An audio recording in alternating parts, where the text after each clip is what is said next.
Hello and welcome to everyone in baby education services Bhopal. आज हम इस क्लास में एमबीए थर्ड सेमेस्टर में एचआर स्पेशलाइजेशन का जो हमारा सब्जेक्ट है industrial relation and labour law, उसकी फिफ्थ यूनिट का 9 टॉपिक हम यहाँ पर डिस्क्राइब करेंगे।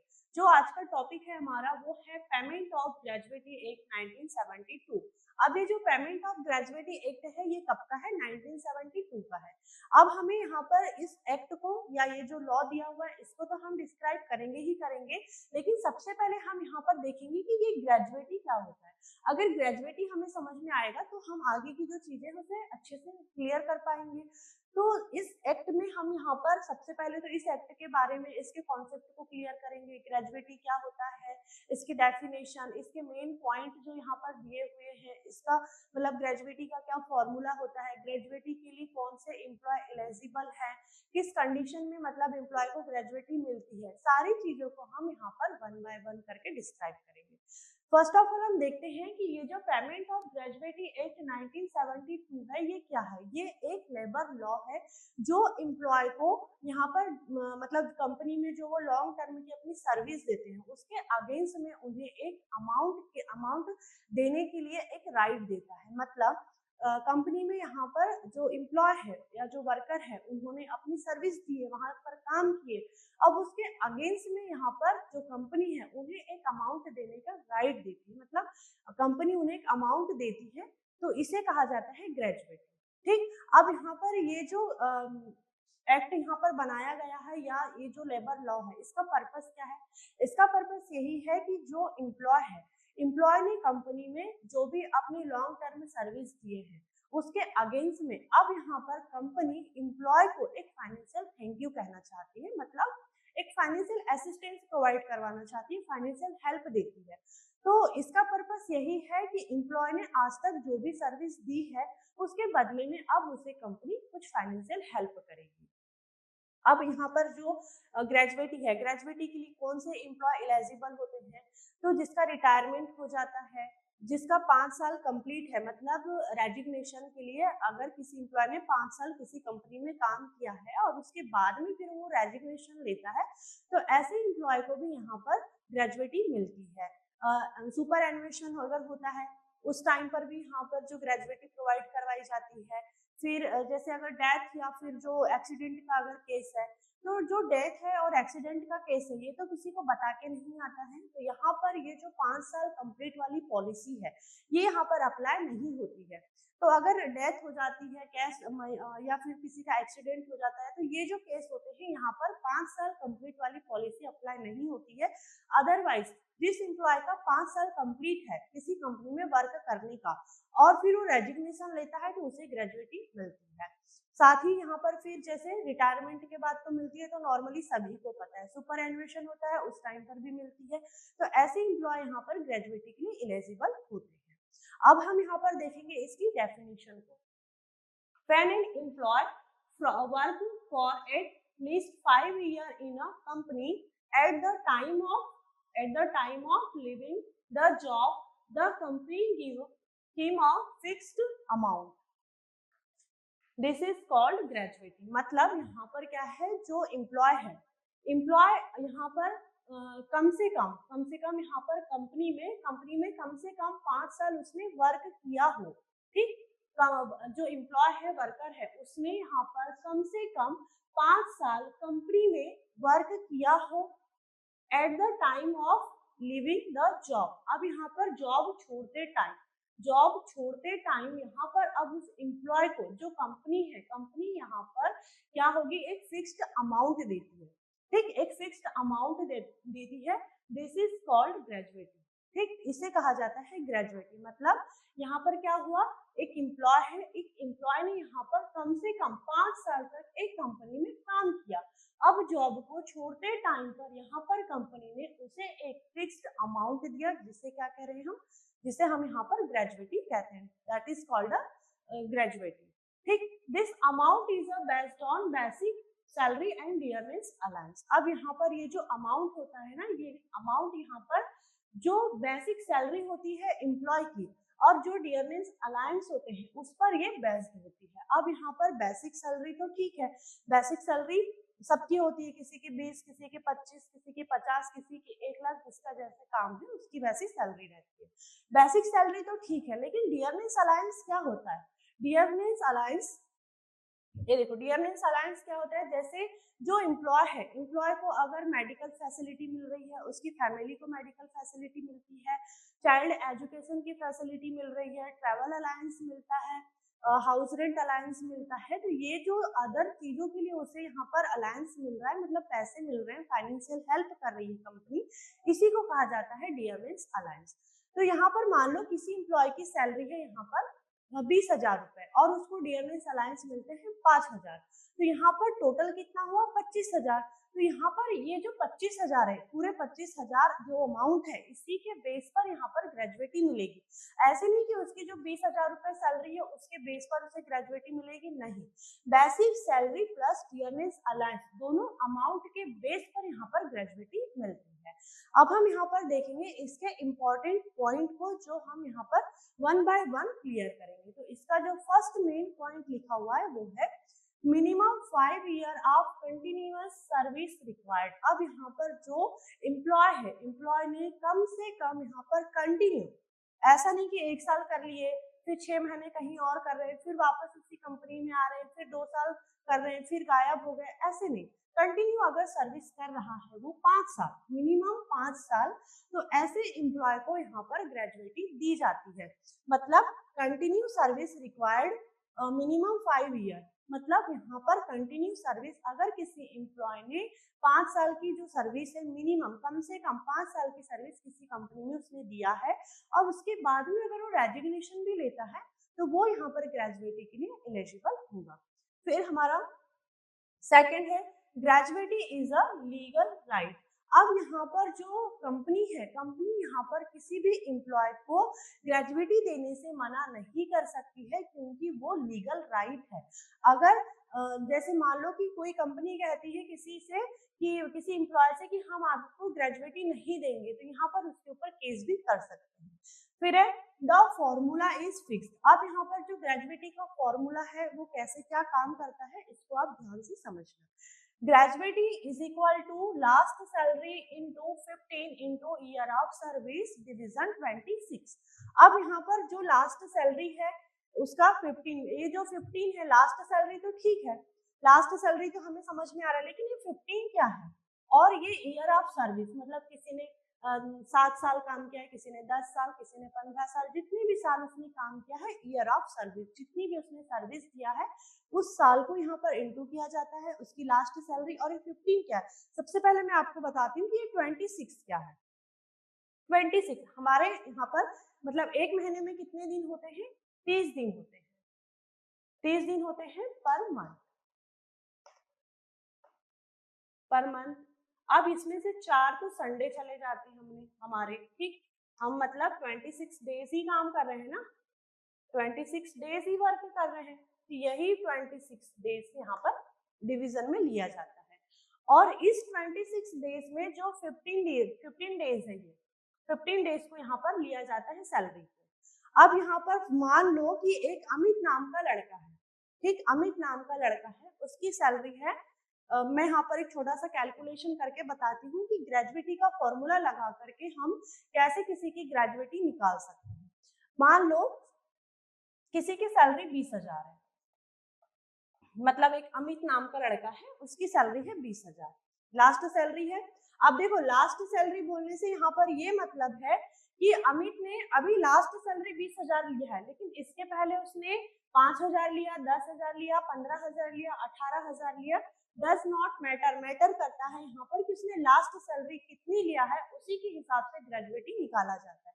लास्ट सैलरी उसने लिया है मान लो 20,000, फिर यहाँ पर हमने इंटू लगाया 15 इंटू, उसने 10 साल सर्विस दी है अपनी, ठीक, 10 साल उसने अपनी सर्विस दी है डिवीजन 26।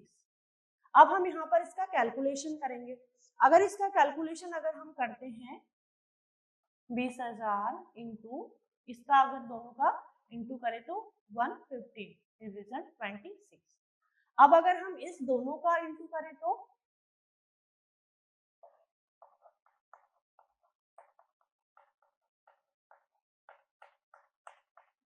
30 लाख, ठीक, 30 लाख आया। अब इसको हम डिवीजन करेंगे 26 में अगर हम इसका डिवीजन करेंगे तो यहाँ पर जो अमाउंट निकल के आएगा उसी को हम कहेंगे ग्रेजुएटी। अगर इसका हम यहाँ पर इंटू करें तो निकल के आएगा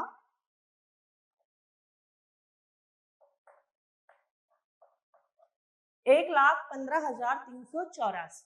तो ये क्या है, ये कौन सा अमाउंट यहाँ पर निकल के आया, ये अमाउंट है अमित की ग्रेजुएटी का। उसकी सैलरी, लास्ट सैलरी कितनी थी, 20,000 उसकी सैलरी थी। उसमें हमने फिर यहाँ पर क्या काम किए, जो भी फॉर्मूला था फॉर्मूला को अप्लाई किए और यहाँ पर जो लास्ट अमाउंट हमारा निकल करके आया है उसको हम कहेंगे कि ये अमित की ग्रेजुएटी है, उसे इतनी ग्रेजुएटी यहाँ पर मिलनी चाहिए।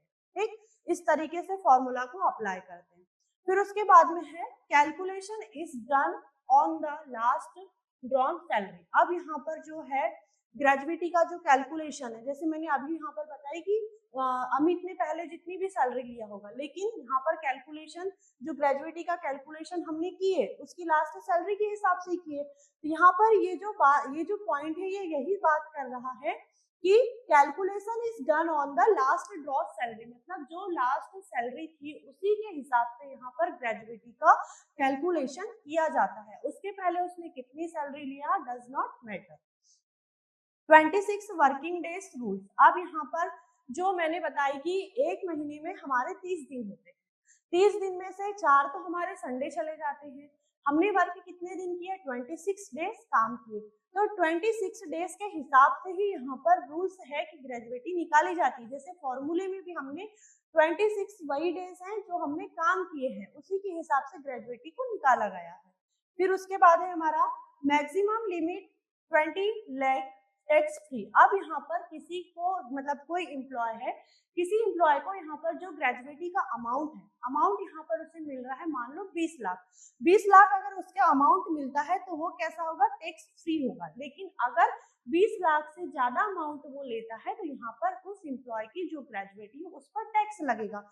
मान लो 20 लाख तक तो ठीक है कि टैक्स फ्री है, किसी ने मान लो 21 लाख ले लिया, किसी ने 22 लाख ले लिया, इसके आगे वो जितना भी ले ले उस पर क्या लगेगा, टैक्स लगेगा। ठीक, फिर अगला है हमारा there should be a minimum of 10 employee in the establishment. मतलब यहाँ पर जो कंपनी है, कंपनी के एस्टेब्लिशमेंट टाइम पर या कंपनी में कभी किसी भी टाइम पर अगर मिनिमम 10 एम्प्लॉय ने यहाँ पर वर्क किए हैं तो इस कंपनी में जो भी एम्प्लॉय है उन्हें यहाँ पर ग्रेजुएटी मिलना चाहिए। ये इस एक्ट, मतलब वो जो कंपनी है वो कंपनी इस एक्ट के अंडर में आ जाती है। मान लो कि कोई XYZ कंपनी है, उस कंपनी में फ्यूचर में पास्ट में पहले यहाँ पर 10 एम्प्लॉय ने काम कर चुके हैं, लेकिन प्रेजेंट में अभी मान लो कि 7 एम्प्लॉय ही काम कर रहे हैं, लेकिन फिर भी वो कंपनी यहाँ पर इस एक्ट के अंडर में है। क्यों, क्योंकि पास्ट में वहां पर 10 एम्प्लॉय ने काम कर चुके हैं। भले ही प्रेजेंट में 7 एम्प्लॉय होंगे और आने वाले टाइम पर बढ़ जाए या कम हो जाए, लेकिन पास्ट में वहां पर कितने एम्प्लॉय ने काम किए उस हिसाब से यहाँ पर उस कंपनी को इस एक्ट के अंडर में लिया जाता है और वहां के एम्प्लॉय को ग्रेजुएटी दी जाती है। फिर है payment must be made with in 30 days. अब यहाँ पर जो ग्रेजुएटी का पेमेंट है वो 30 दिन के अंदर यहाँ पर एम्प्लॉय को देना जरूरी है। अगर कंपनी डिले करती है तो जो भी यहाँ पर ग्रेजुएटी का पेमेंट होता है उस पर इंटरेस्ट लगने लग जाता है, मतलब कंपनी फिर उसको इंटरेस्ट के साथ में ही एम्प्लॉय को प्रोवाइड करती है। फिर है some part of the gratuity can be withheld due to the misconduct of employee. अभी मिसकंडक्ट क्या है, मतलब अगर जो कंपनी है, कंपनी में अगर किसी एम्प्लॉय ने मिसकंडक्ट कर दिया तो यहाँ क्या होगा, उसकी जो ग्रेजुएटी का जो पैसा है या जो ग्रेजुएटी है उसका कुछ पार्ट, सम पार्ट यहाँ पर मतलब डिडक्ट कर दिया जाता है, काट लिया जाता है। अब मिसकंडक्ट क्या है, मिसकंडक्ट मतलब जैसे किसी एम्प्लॉय ने ऑर्गेनाइजेशन में या कंपनी में मिसबिहेव कर लिया हो, वायलेंस किया हो, स्टील किया हो मतलब चोरी किया हो, फ्रॉड किया हो, डैमेज फॉर द मशीन मतलब अगर मशीनों को वो डैमेज करता है जबरदस्ती में, तो यहाँ पर इस चीज को कहा जाता है मिसकंडक्ट। अगर किसी एम्प्लॉय ने ऐसी कोई हरकत की है तो उसकी जो ग्रेजुएटी है उसकी ग्रेजुएटी में यहाँ पर उसकी ग्रेजुएटी से यहाँ पर कुछ पार्ट को डिडक्ट कर लिया जाता है, काट लिया जाता है। मान लो किसी एम्प्लॉय ने कंपनी का 80,000 का 1 लाख का जो भी उसने नुकसान किया है, मान लो 80,000 का नुकसान किया है, ठीक। तो कंपनी यहाँ पर क्या काम करेगी, उसकी जो ग्रेजुएटी है उसकी ग्रेजुएटी में से यहाँ से वो 80,000 रुपए काट लेती है। लास्ट हमारा है gratuity is also available on resignation. अब देखो बहुत सारे लोगों को ये गलतफहमी है कि जो ग्रेजुएटी है वो सिर्फ रिटायरमेंट के बाद ही मिलती है, लेकिन नहीं, यहाँ पर रेजिग्नेशन पर भी ये अवेलेबल है।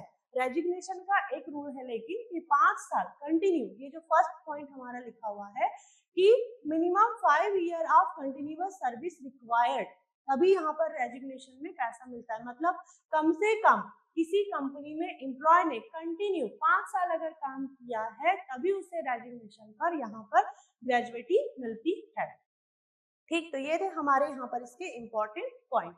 अब हम यहाँ पर एक बार देखते हैं शॉर्ट में कि पेमेंट ऑफ ग्रेजुएटी एक्ट क्या है। ये कब आया था, 1927 में आया था।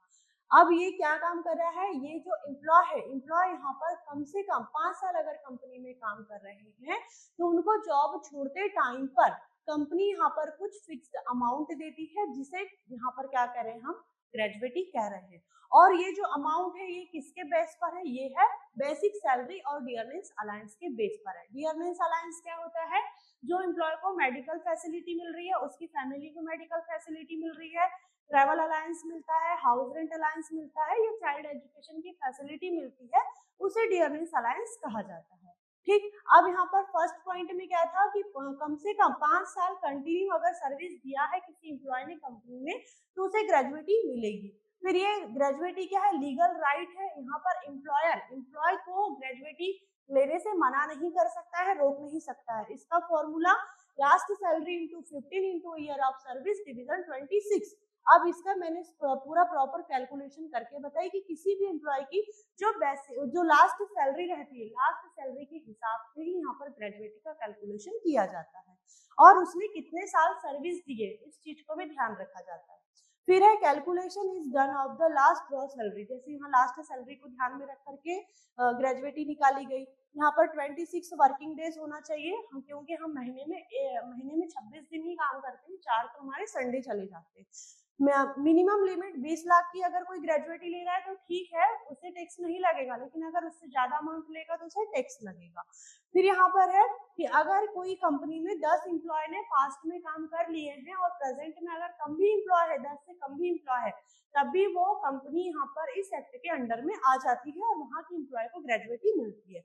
ग्रेजुएटी का पैसा एम्प्लॉय को 30 दिन के अंदर मिलना जरूरी है, और नहीं देती अगर कंपनी तो उस पर इंटरेस्ट लगता है।